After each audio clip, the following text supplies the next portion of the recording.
मेरे साथ गलत हुआ है। कौन किया? मेरा बाप किया है। कब किया? और सारी पुलिस बोलती है तुम झूठ बोल रही है। बाप बेटी में ऐसा हो सकता है, जब उनकी बेटी के साथ होता तब ना पता चलता। क्या बोली कि कपड़ा तुम खुद से भी। ये सच्ची घटना बिहार में एक जिला लगता है भागलपुर, उसमें एक थाना लगता है नाथनगर से निकल के आ रही है। एक 15 साल की बेटी जो अपने पिता पर ये आरोप लगाती है कि जो मेरे पिता हैं 5 सालों से मेरे साथ यौन शोषण कर रहे हैं, मैं किसी को अगर बताती हूँ तो ये मेरे को मार देंगे, ऐसा मेरे को धमकी दे के रखे हैं। लेकिन मैंने मम्मी को बोला तो मेरे को नंगा करके रूम में मारे, मेरे साथ यौन शोषण किए।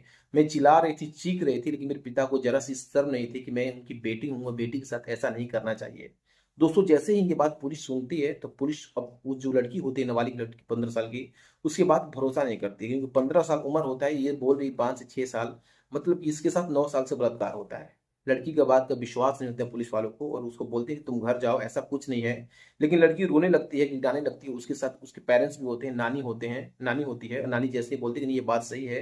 पुलिस वालों को मजबूरी में जो केस होता है दोस्तों दर्ज करना पड़ता है, एफआईआर दर्ज करना पड़ता है।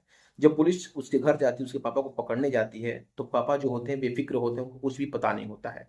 और अब उसके पापा को पकड़ के पुलिस पुलिस स्टेशन लाती है और पूछताछ करने लगती है। लेकिन दोस्तों जो लड़की होती है एफआईआर में साफ साफ बोलती है कि जो मेरे पिता हैं मेरे पास 5 से 6 साल से यौन शोषण कर रहे हैं, मैं अंदर से बिल्कुल टूट चुकी हूँ और लगता है कि मैं मर जाऊंगी, मेरे को किसी तरीके से बचा दीजिए।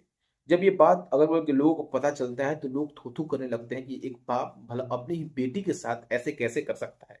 क्योंकि जो बाप बेटी का रिश्ता होता है दोस्तों वो विश्वास का रिश्ता होता है। इस रिश्ते पे कोई भी व्यक्ति आंख मूंद के भरोसा कर लेता है। लेकिन जो लड़की की माँ होती है लड़की के साथ देती है और वो बोलती है कि जी हाँ ये बात सही है, मेरी लड़की के साथ मेरे हस्बैंड और इसके पिता इसके साथ बलात्कार करते थे, इसको मारते थे पीटते थे, जब मैं मना करती थी तो मेरे को मारते थे पीटते थे। मैं ये बात किसी को नहीं बताती थी, क्योंकि ये जो बात है दूसरों को पता चलेगी तो मेरे घर को लोग थू थू करने लगेंगे। लेकिन ये बात हकीकत है। जो मेरे पति हैं इनका नियत ऐसा ही है, और एक दिन से नहीं, लगातार 6 सालों से मेरी बच्ची के साथ ऐसा दुष्कर्म कर रहे हैं। पहले तो उनका रवैया कुछ और था, अपनी बच्ची के लिए कुछ अच्छा सोचते थे, लेकिन उनका नियत अचानक बदल गया और अपनी ही बच्ची के साथ वो दुष्कर्म करने लगे। जैसे ही पुलिस वाले पत्नी के मुंह से ये बात सुनते हैं तो उनको पूर्ण विश्वास हो जाता है कि जो पत्नी है ये बात सही बोल रही है, क्योंकि जो पत्नी झूठ नहीं बोल पाएगी, कोई माँ अपनी बेटी के लिए झूठ नहीं बोलेगी।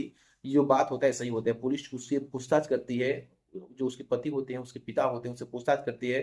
पूछताछ में वो व्यक्ति कुछ बोलता नहीं, उसको किसी तरीके से बुलवाने की कोशिश किया जाता है, लेकिन व्यक्ति बोलता नहीं है। लेकिन अगल बगल के लोग जब सुनते हैं तो बोलते हैं कि क्या हो गया, मेरे ही गांव में ऐसे कैसे हो सकता है। लोग थू थू करने लगते हैं और एक बार सोचने पर मजबूर हो जाते हैं कि जो एक व्यक्ति समाज में बैठता है उठता है ऐसे कैसे कर सकता है। दोस्तों ये पूरी घटना, ये कहानी सुनाने का मतलब किसी की भावनाओं को ठेस पहुंचाना नहीं, किसी को आहत करना नहीं दोस्तों, बल्कि आपको जागरूक करना मेरा काम है। अगर आपको इस कहानी से किसी को ठेस पहुंच रहा है तो मैं उससे हाथ जोड़ के माफी मांगता हूं दोस्तों। अगर आप इस कहानी के बारे में क्या कहना चाहते हैं कमेंट बॉक्स में दर्ज कर सकते हैं। इसी के साथ नमस्कार।